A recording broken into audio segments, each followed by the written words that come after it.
하나님의 아버지께서 살아계셔서 하시는 모든 이 일에 진행이 우리로서 예측할 수 없지만 미래의 것은 주께 맡기고 지금 저희들이 말씀 앞에 모여사오니 주께서 우리에게 가르치는 것이 어떤 내용이었는지 저희들이 깨닫는 시간 되게 하옵소서. 예수님 이름으로 기도합니다. 에베소서 하겠습니다. 에베소서 1장부터 사도 바울이 모든 인간에게 충격을 주는 이야기부터 시작이 됩니다. 그것이 바로 예수 안에서 창세전에 예수 안에서 우리를 선택했다는 이야기예요. 4절에 곧 창세전에 그리스도 안에서 우리를 택하사 우리로 사랑 안에서 그 앞에 거룩하고 흠이 없게 하시려고 라고 되어 있습니다. 창세전에 우리가 없습니다. 우리는 태어나지 않았습니다. 태어나지도 않는 우리를 창세전의 이야기로 이렇게 언급을 했다는 것은 이것은 무슨 의미냐면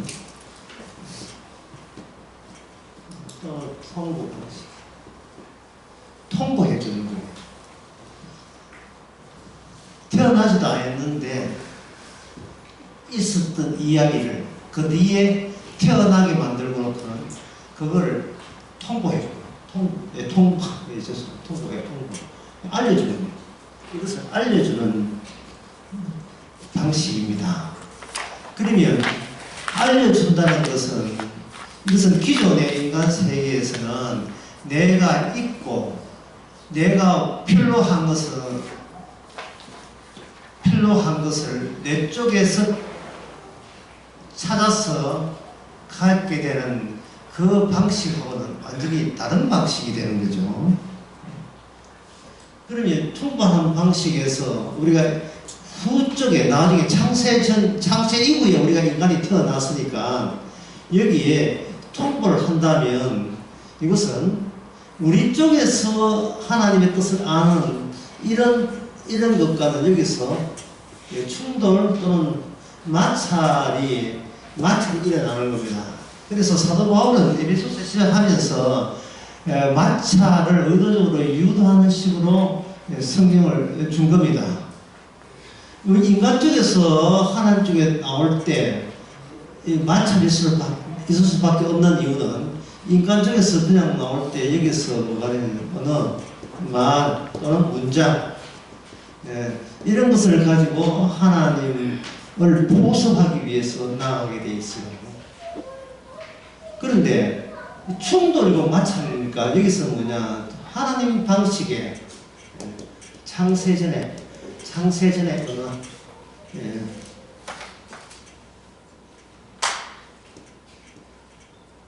창세전의 언어를 가지고 우리에게 다가오죠. 그럼 창세전에는 인간은 언어가 없었습니다. 왜? 인간 자체가 없습니다. 인간 자체가 없습니다. 사람이 언어를 가진다는 것은 자아가 있다는 것입니다.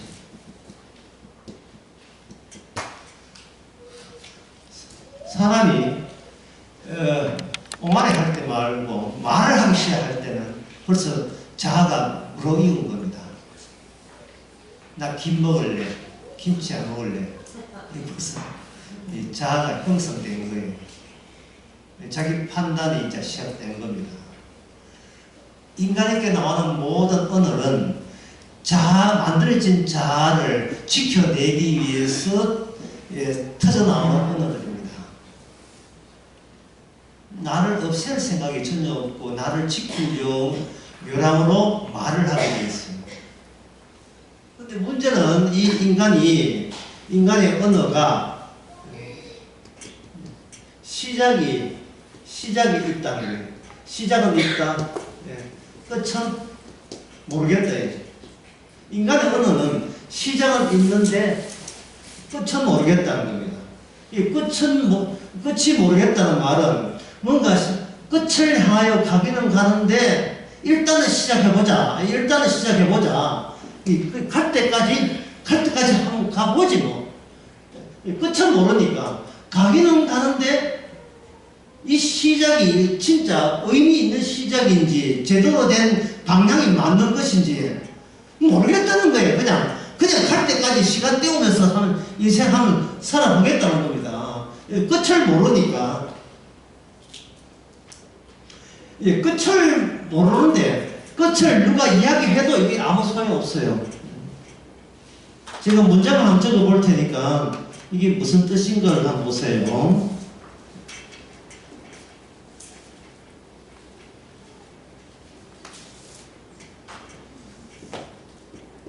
나는 말한다. 내가 죽을 것이라고. 나는 말한다. 내가 죽을 것이라고. 이거 하고 나는 죽는다. 이 두 개의 문장이 이게 같은 문장이 아닙니다. 나는 하나가 있죠. 내가 여기 둘이 있죠. 나는 게 두 개를 사용했어요. 여기서 나는 하나만 사용한 겁니다. 내가 죽을 것이라고 내가 말한다는 것은 죽는다는 말은 어디서 나온 죽는 것이냐 하면 지금 내가 말하기 때문에 이거는 죽은 상태예요. 산 상태예요. 이게 살아있는 상태이죠. 살아있는 상태가 무엇을 언급했습니까? 본인이 알지도 못하는 본인이 끝을 모르겠는데 죽음이라고 모르잖아요. 남들이 죽는다 하니까 나도 죽는 걸 아는구나. 죽겠구나 하고 이렇게 이야기하는 건데 이거는 남들 죽는 거고 본인이 죽을 때 그때 뭐 이렇게 가려움증 이런 거 압니까? 어깨 쑤시고 그런 거 알아요. 1000명이 죽어도 내가 죽는 하고 경험이 틀립니다. 달라요. 내가 직접 안 죽어봤기 때문에 인간은 영원히 죽음에 대해서 몰라요. 죽는 사실을 모르는데 내가 죽는 사실을 언급했기 때문에 이 말은 뭐냐 하면 모르는 사실을 언급한 내가 이게 뭐냐 하면 이게 가짜라는 거예요. 가짜. 내가 가짜예요. 내가. 개코도 모르는 걸 가지고 자기가 아는 것처럼 이야기하니까 그 나는 도대체 진짜가 아니고 가짜인 거예요.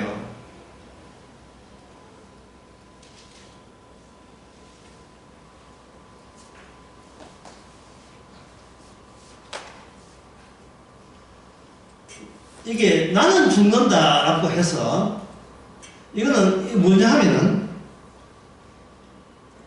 이것은 나는 살아있다가 아니라 죽음이 나를 지금 함몰하고 있다.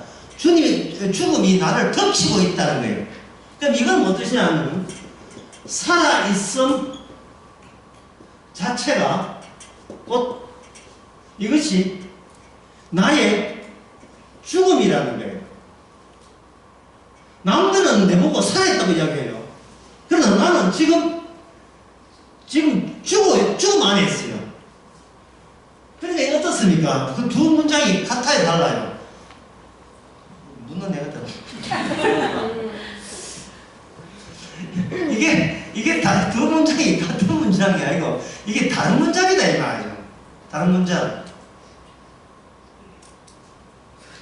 나는 말한다 할 때 내가 죽는 것은 이거는 무엇을 전제로 하냐 하면은 내 앞에 타인의 존재를 기정사실하게 해서 남한테 이야기하는 거예요.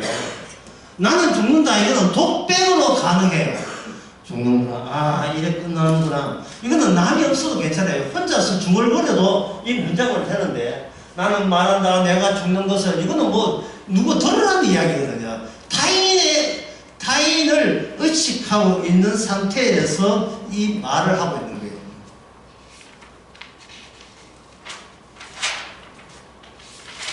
그렇기 때문에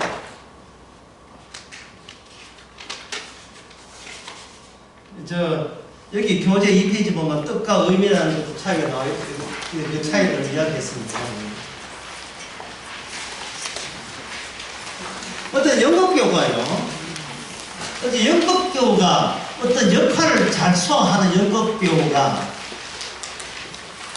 뭐 니는 강감찬 해봐라. 뭐 이렇게 뭐 이런 거 하면 최수정이가 강감찬 잘해요. 예. 이번에 어떤 행복한 가정의 가장 역할을 잘해요. 근데 최수정이라는 이 탤런트가 제일 연기를 못하는 게 뭐냐? 본인을 역할을 할 때예요.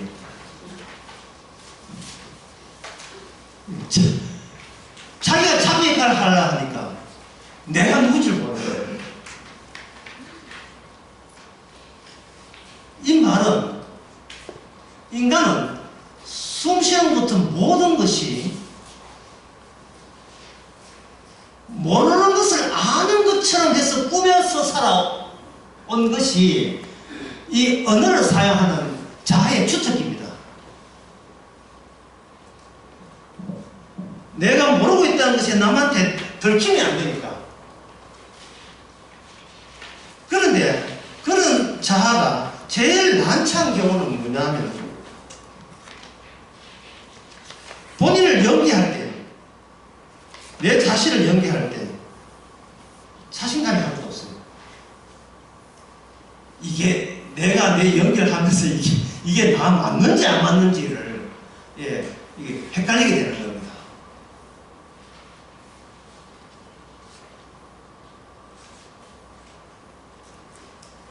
아니 이거보다 더 쉽게 말씀드리겠습니다. 아주 더 쉽게 말씀드리면 이게 소유수라는 것은 이런 거예요. 어떤 모임이 있는데 그 서로 친하게 지내고 아는 사이에 모임이 있는데 그 중에 한 사람이 암에 걸렸다는 소문이 다른 사람한테 확 퍼졌어요. 한 7명 모이는데 그 중에 한 사람이 암에 걸려서 곧 죽을 말기 암자입니다. 그 7명 모여가지고 카페에 모여서 여러가지 이야기하고 잡담하는데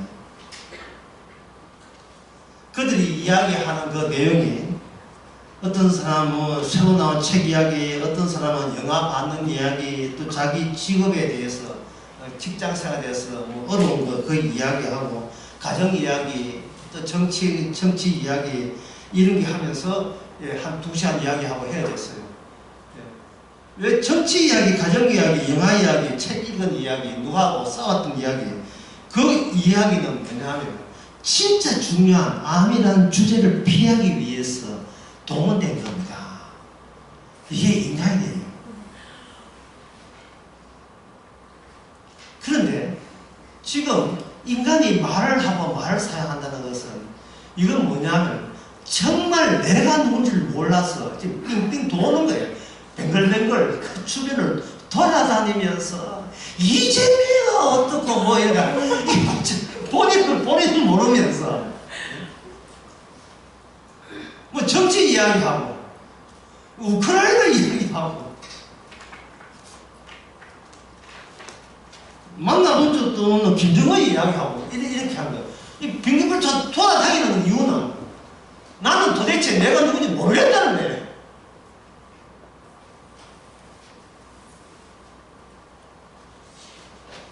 그러면 내가 모르겠다는데 에베소서 1장 4절 보니까 창세전에 예수 안에서 우리를 선택했대요.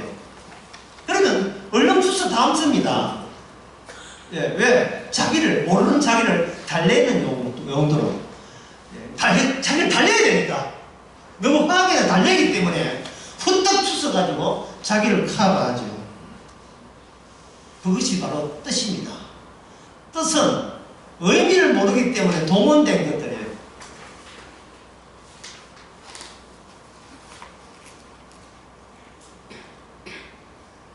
예를 들면 이 땅에서 살인과 기근과 지진, 얼마 전에 일본에서 일어난 지진, 각종 재앙들 일어나죠. 그 모든 재앙들을 이렇게 이야기해요. 그것은 하나님의 뜻이 있어 일으켰다. 하나님의 뜻 때문에 일으켰다. 그렇게 이야기합니다. 그것이 성경적으로 맞다고 우깁니다. 그러면 제가 묻지요.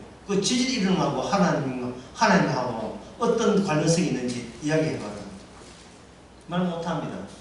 그냥 하나님이 일으켰대. 왜? 뭐 나는 모르지. 하나님 자기 마음대로지 나는 모르지. 왜? 몰라. 뭘 몰라? 의미를 몰라요. 근데 의미 모르면서 지진이나 이런 풍랑이나 뭐 누가 아는 사람이 갑자기 뭐 돌아갔었다는지 다 주의 뜻이다. 그 이야기를 왜 발식하고 왜 언급하는가? 의미는 모르지만 뜻은 뜻이 있어야 허망한 나를 달래줄 수 있기 때문에 내일 또 하루 또 살아야 되거든요. 그렇게 뭔가 오늘 이 일을 마감 짓고 내일 또 열심히 힘차게 살아야 되기 때문에 일단 정리되지도 않았지만 정리됐다 치고 그냥 넘어가자 하는 식으로 또 시간을 바로 또 때우고 있습니다.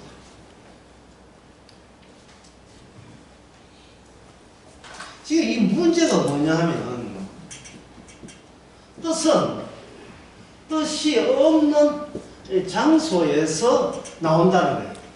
뜻이 없는 장소에서 이게 인간으로서 가장 벌칙거리입니다.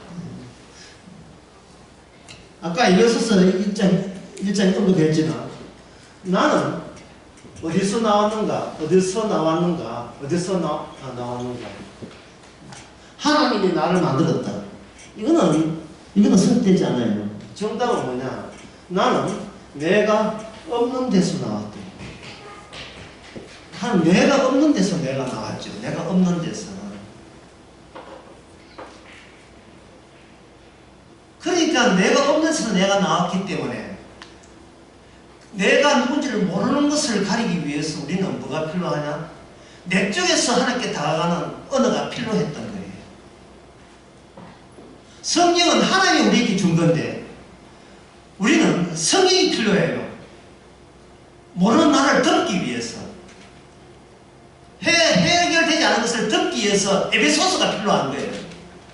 보자, 에베소서 뭐가 있는지 한번 보자. 봐서 이거 봐서 뭐 할 건데요. 노림수가 있다. 노림수가 해답을 얻기 위해서. 그러니까 이게 거짓말. 나의 해답을 얻기 위해서 성경을 보겠다는 말은 이건 무슨 뜻이냐 하면요. 내가 해답보다 먼저 있어야 돼라는 고집을 의미하는 거예요. 그런데 성경에서는, 에베소서에서는 내가 없던 때 이야기를 하고 있는 거예요.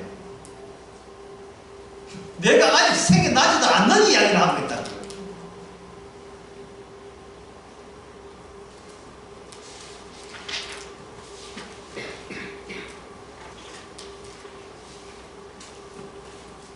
그래서 이 자아 문제가 언어라는 것이 있음으로써 자아라는 나 없는 데서 생긴 것을 인간들은 어떻게 그걸 커버하느냐 하면 내가 있다고 치고 현재 내가 있기 위해서 하나님은 어떤 분이고 예수님은 어떤 분이고 이런 식으로 세상에 일어나는 것을 내한테 끄집어 당깁니다. 당기죠. 내가 있다고 치고 그러면 내가 언제 있다는 거 하고 그 다음에 여기서 내가 왜 있으니까 답을 구하는 거예요. 답을 구하면서 하나님의 계심에 내가 있다고 이렇게 하는 겁니다. 그러니까 이거는 뭐냐 하면 나를 얻기 위해서, 나를 찾기 위해서, 진정한 자를 찾기 위해서 내 쪽으로 성경을 통해서 신에게 접근하는 것, 이 자체가 이것이 엉터리다 이 말이죠. 지금 제가 말하는 것은 이게 엉터리인 거예요.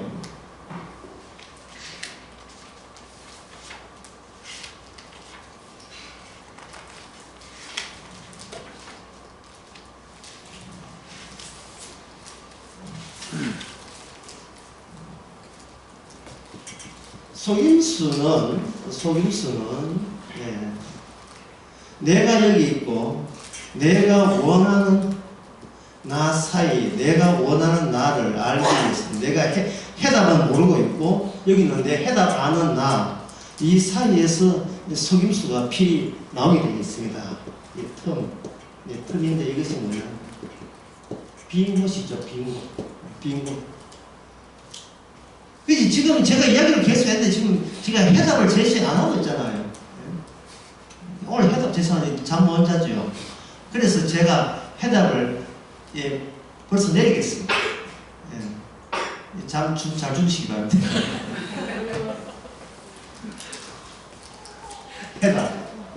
해답은 나의 자리는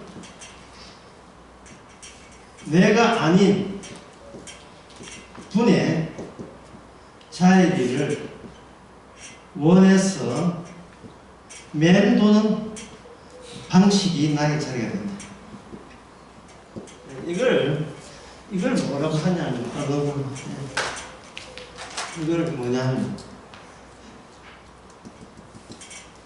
사랑이라고 해요. 사랑이가 거기에 있음에 거기에 있는 자리가 내 자리다. 내 자리고 확보하고 내한테 오라는 말이 아니고 거기에 있음에 그대를 떠날 수가 없는 거예요.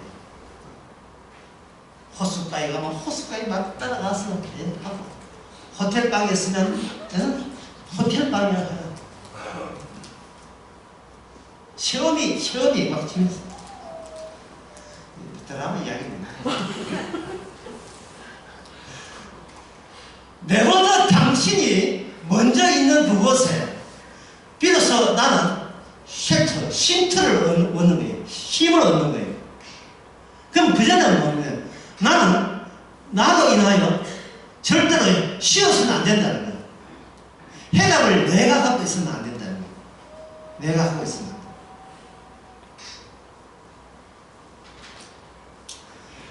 그래 되면 이제 여기서 충돌이 없는 거예요. 성들이 성기가 안 되는 거예요. 그러면 제가 이렇게 이야기하면 목사님 제가 사랑하는 사람이 없는데요.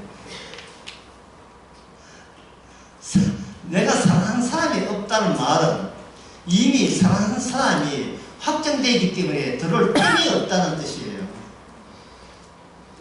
내가 사랑하는 사람이 있습니다. 그거는 나 자신입니다. 라고 이야기할 수 있는데 그것은 아까 말씀드린 틈이 있기 때문에 인간은 자기가 자기에 대해서 모르기 때문에 자기 자신에 대해서 사랑할 수가 없어요. 그렇다면 인간의 여기서 제가 강의의 흐름을 일단은 두 개로 한번 나눠 보겠어요. 여러분 이해하기 쉽게.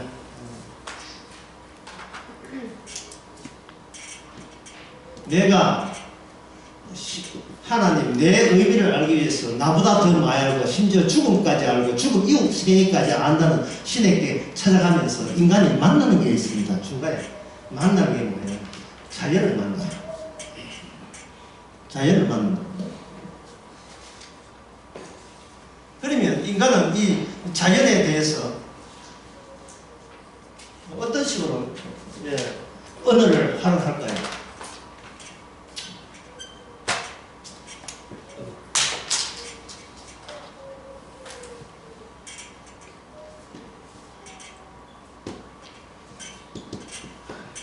입에 불같이 높으네.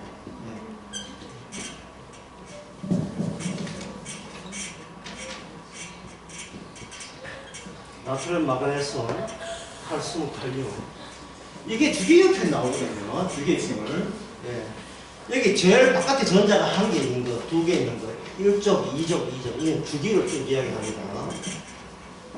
이게 인간이 사용하는 언어입니다. 뭐를 겨냥하는 언어냐 하면 자연의 그 흐름을 질서 잡아서 이 자연의 흐름을 하나씩 쪼개고 극복해 나가서 내가 누군지를 아는데 보탬이 되고자 언어를 사용하는 거예요. 리튬 같은 경우에는 이게 보게 되면 또 암석이 시멘트 비슷한 색깔인데요. 리튬은 이게 전자가 제일 마지막에 하나밖에 없어서 반응을 잘해요. 이쪽이 아카리성 금속이라 해서 굉장히 가벼운데, 나트륨도 다 이 칼로, 예, 물로 한번 뜨고 칼로 자르면 잘 주는 물은 금속이에요. 리튬 같은 것은 리튬 전지에 유명하고, 나트륨 같은 나트륨 같은 것은 이것은 우리 몸의 인체의 세포의 축색 돌기에 거기에 나트륨의 이온이 들어가서 전기 현상을 일으킵니다. 마그네슘은 이거는 자연의 엽록소에 있어서 엽록소 활동이 기본적이고, 칼륨은 이게 PS 한가지 3대 비료 요소가 되고, 칼륨은 이거는 여러분들이 잘 아다시피 폐 안에, 잘 아는 게 아니구나. 이게 폐 안에 들어가서 폐의 기공을 열어준다든지 또는 뼈 안에 하나의 성품이 있다 이거예요. 이게 인간이 사용하는 이 언어인데, 이거 전체를 저는 이걸 이렇게 이야기합니다. 이게 뭐냐면 이게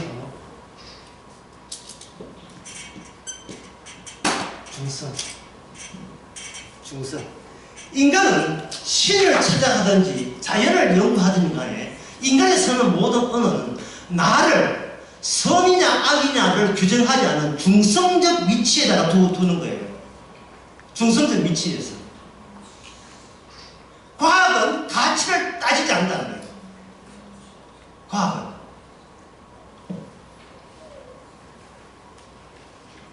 그래서 과학의 영적 싸움이 성립될까 안 될까요? 과학의 영적 승리가 안 돼. 중성이니까. 악하다 선하다가 과학에는 해당이 안 된다고 인간은 주장합니다. 과연 그럴까요?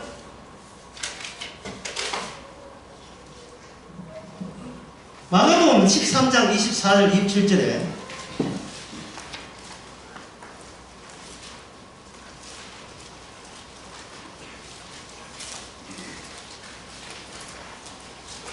(13장 24절에서 27절) 제가 한번 읽어보겠습니다.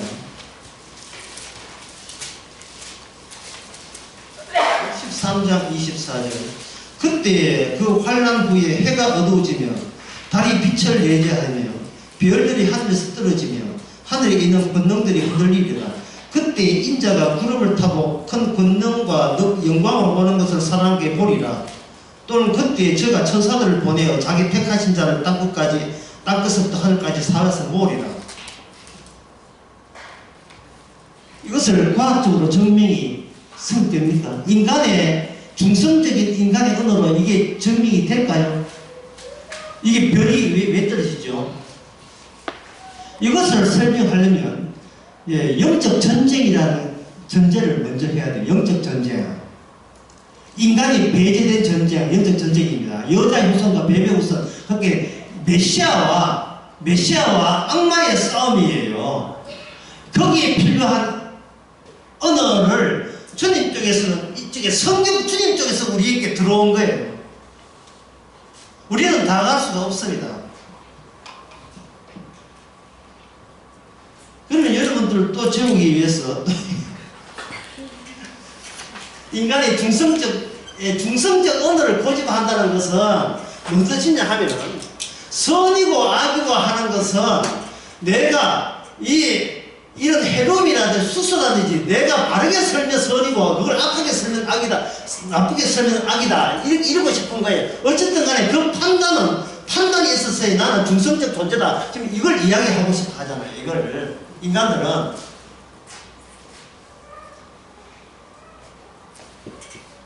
여러분, 산화수소가 뭡니까? 산화수소란 말을 사용하면서 뭔가 노리는 세계관이 있어요.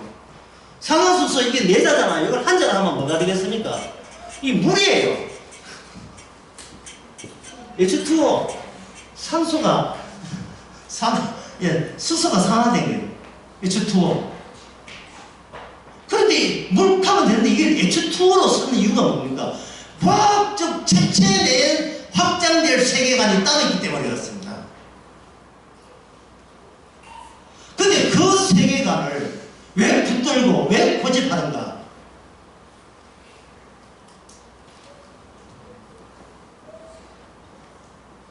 그것은 이런 언어를 확산시킴으로써 누가 나를 죄인이라고 규정 못하게 하기 위함이에요.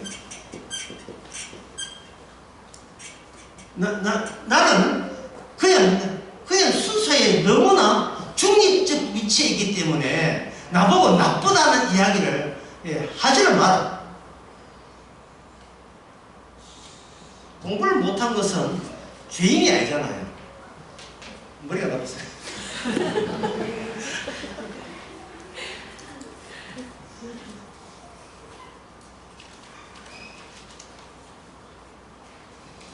여기 이 과학에 대한 해답은 누가복음 16장 16절에 나옵니다.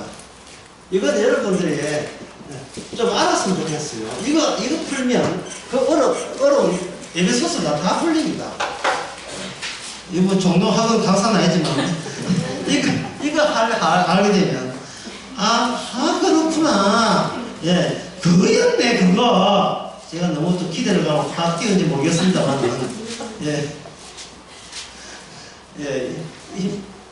누가복음 16장 16절을 제가 보겠습니다. 율법과 선지자는 요한때까지 그 후부터는 하나님의 나라의 복음이 전파되어 사람마다 그리로 침입한다. 침투. 마태복음 11장 12절 같은 뜻입니다. 마태복음 11장 12절.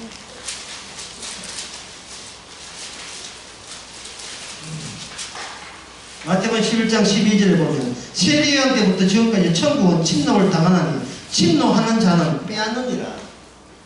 이렇게 되어 있습니다. 천국이라는 것은 고정적으로 여기 있다 믿어라 이렇게 되어버리면 왜 안 되느냐. 천국에 올 때는 우리가 결코 중성적인 존재인 것을 천국 자체에서 용납하지 않습니다. 왜냐하면 영적 전쟁이 되려면 선한 쪽도 있어야 되지만 악한 쪽도 반드시 맞은편에 성립이 될 때 전쟁이라는 게 있는 거예요. 여자의 후손은 무조건 선이고요. 뱀의 후손은 무조건 악해요. 그 선과 악 사이에서 이거는 선과 악 사이는 인간이 만들어진 전부터 있었던 이야기이기 때문에 인간이 개입되기 전부터 있었기 때문에 그 가운데 그 전쟁에 저는 중성인데요. 저는 아무 나쁜 것도 없습니다. 이렇게 주제넘게 끼어들지 말라 이 말이죠.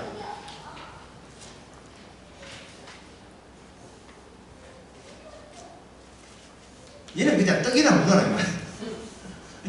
전쟁 여파에 떡이나 먹으면 돼요. 그 결과를 먹으면 된다 이거.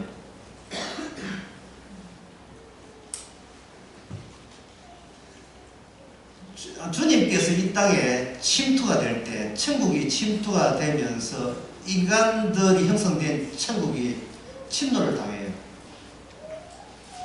공격을 받아요.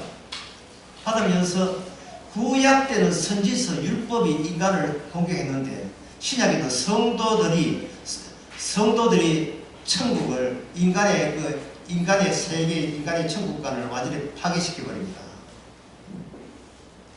근데 그 성도가 어디 있느냐? 성도는 없어요. 성도는 없습니다. 성도가 되려면 인간의 나 성도 되려면 이제 성도 아니에요. 성도는 어디서 있는가? 인간이 쓰지 못하는 언어 속에서 비로소 성도가 발생됩니다. 그래서 지금까지 제가 강의한 것을 한마디로 요약하면 이겁니다. 새로운 언어를 창조하는 거예요. 새로운 언어를 창조하는 거예요. 인간이 새로운 언어를 도입을 해도 그 의미가 두 가지 의미를 다 품고 있어야 됩니다. 이 의미는 하나님께 도달하지 못한다. 그런데 이 의미는 인간 세계를 파괴시키는 언어다. 동일한 천국, 영생, 법, 율법, 인간 여러 가지 선, 악마, 마귀, 교회 에베소서에 나오는 창세전, 애정, 특히 애정 이런 많은 용어들이 있더라도 그 용어에서는 반드시 두 개의 기능이 다 포함되어 있어요. 이 애정이라는 용어를 가지고 인간은 어떻게 사용했으며 하나님은 거기에 대해서 어떻게 마중 나와서 그거를 요격해서 이제 박살내느냐, 그 두 가지 의미가 다 포함되어 있습니다. 내 쪽에서 그것을 얻을 생각은, 내 쪽에서 납득해서 내 것으로 만들 생각은 일찍이 포기를 해야 돼요.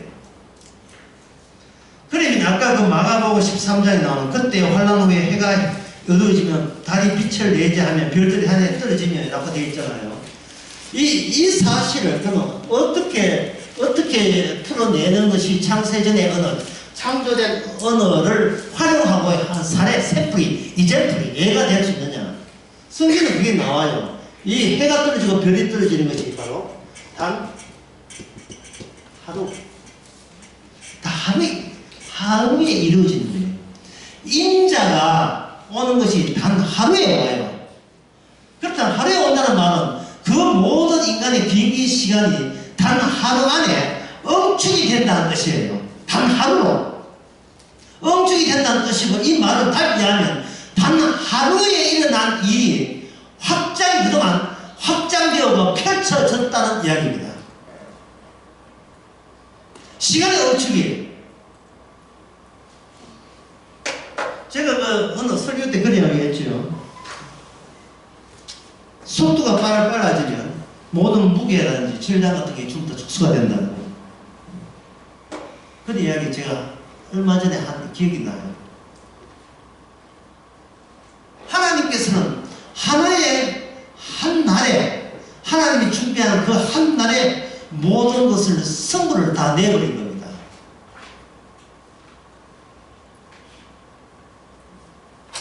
그러면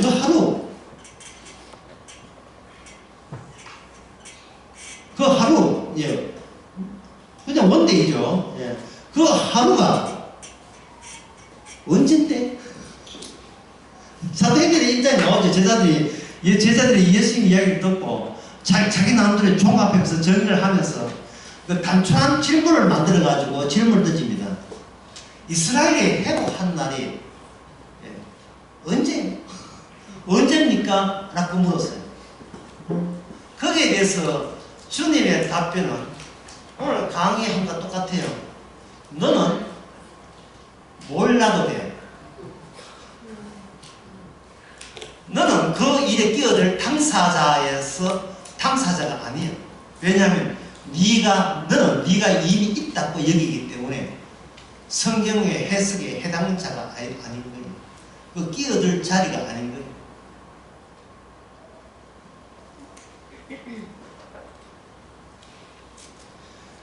단 하루에 대해서 성경에서는 사도 바울의 편지에서는 단 하루를 이렇게 정의합니다.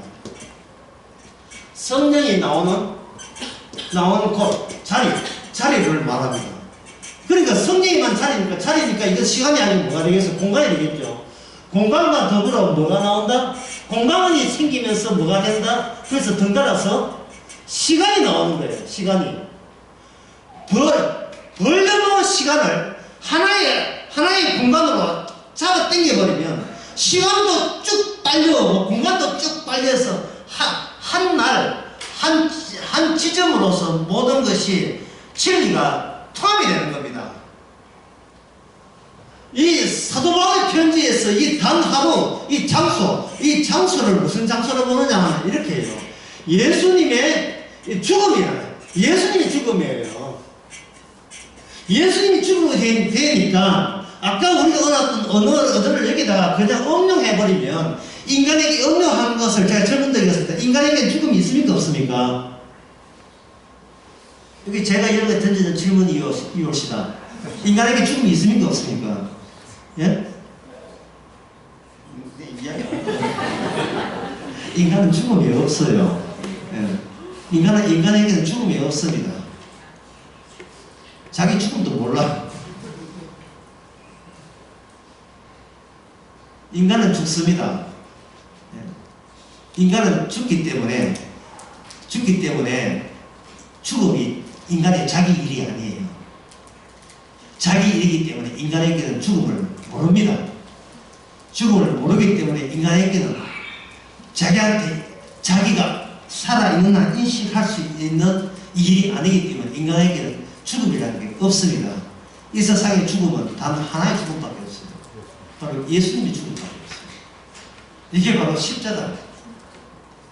십자가예요. 이걸 여러분들이 아셔야 그러면 이걸 아셔야 여러분들은 여러분의 인생이 정리가 돼요. 고! 가자! 들어가면 돼요.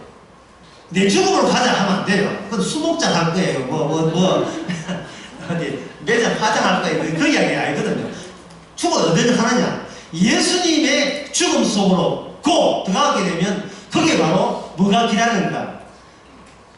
시공간을 넘어서 시공간에 접촉하지 않는 새로운 세계가 거기서 기다리고 있습니다. 지금 몇 분이야? 좀 되지? 새로운 시공간이 열리게 되거든요. 천년이 하루 같고 하루가 천년 같아. 이 베드로후서의 이야기도 이 근거가 뭐냐면 예수님의 죽음 안에 있는 창세전의 언어를 표현한 창세전의 언어 활용을 인간이 쓰고 있는 언어 겹쳐서 우리에게 알려준 거예요. 그게 침투하는 말씀이에요. 우리에게 쳐들어오는 말씀이에요. 이걸 여러분들이 모르게 되면 내 구원받기 위해서 내 쪽에서 뭘 하면 됩니까? 라는 질문을 죽을 때까지 하는 거예요. 끊임없이. 마귀 종이 안 될 수밖에 없죠. 예, 그걸 이제 마귀의 종이라고 할 수 있는데, 저는 이번 시간에 그런 거 가지고 뭐냐, 정신병이에요. 이 정신병.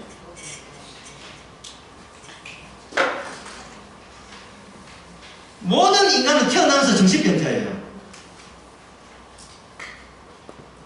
다루지 말아야 할 대상을 자기가 다루려고 시작한 데부터 이것은 비현실적인 겁니다. 비현실적이에요. 한 예를 아까 말씀드렸어요. 연극 배우가 다른 역할을 잘하는데 본인 역할을 못해요.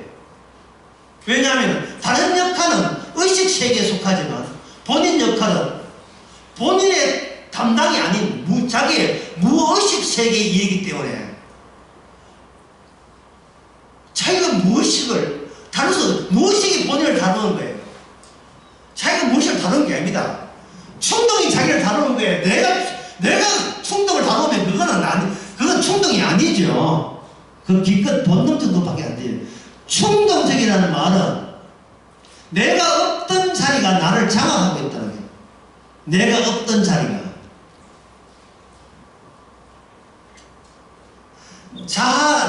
이게 나다 아니다 경계성이 없던 자리에서 나를 장악하고 있었던 겁니다.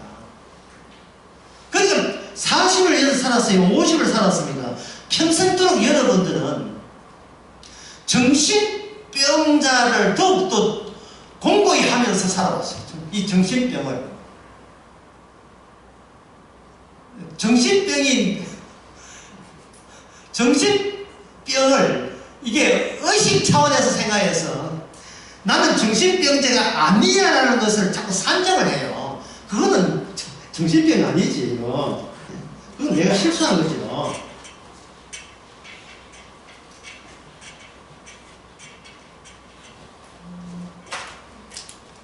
정신병이란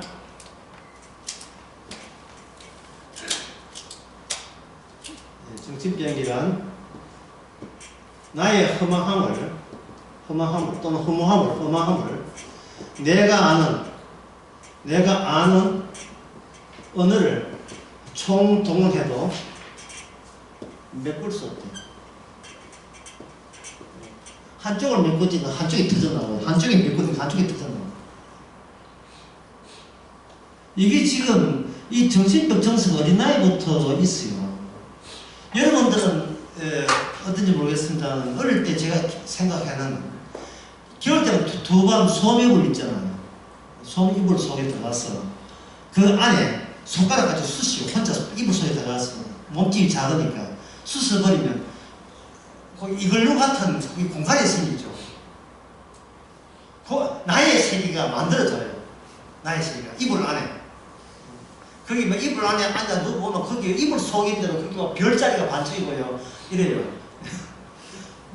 거기서 나만의 세계가 있어요. 그것이 여지없이 허물어지는 것은 뭐냐면 어른들이 방에다가 이불을 확 뜯어버려요. 뭐하나 저녁보다 소리 안 듣겠어 이렇게 확 뜯어버리면 나의 소박한 세계가 다 깨져요. 여러분들이 이게 어릴 때 이야기라고 생각되죠. 피라밋이라는 거예요. 이집트의 피라밋이 바로 그겁니다. 피라밋이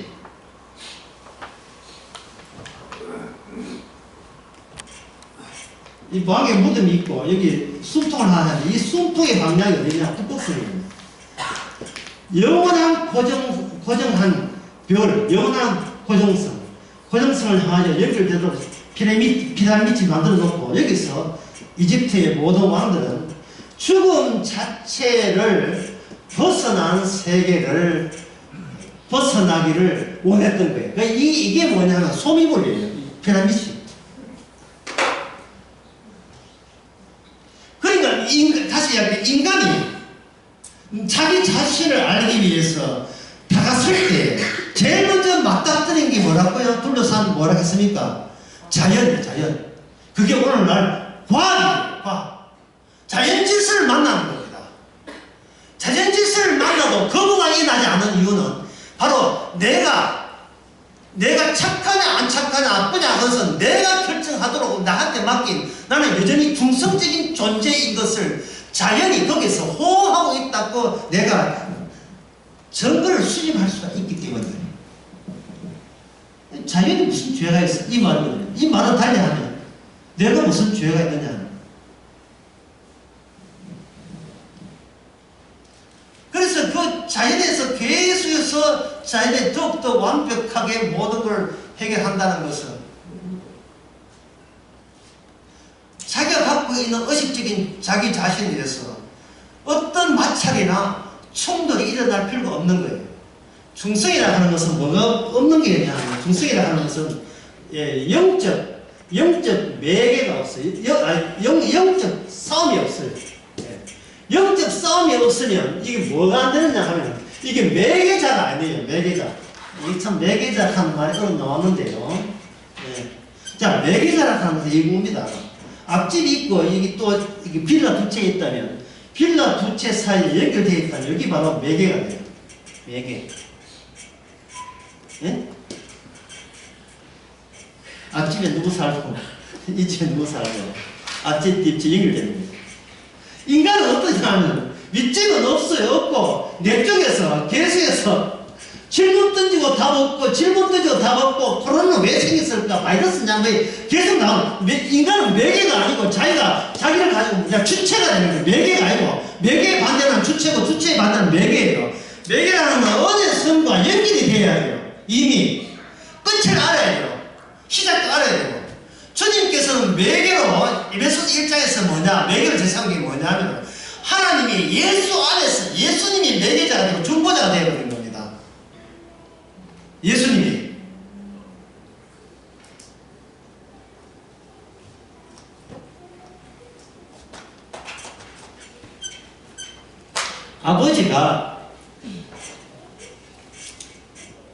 아버지가 계시고 예수님 자신이 매개 대상이 되면서 중간에 매개자가 성립돼요.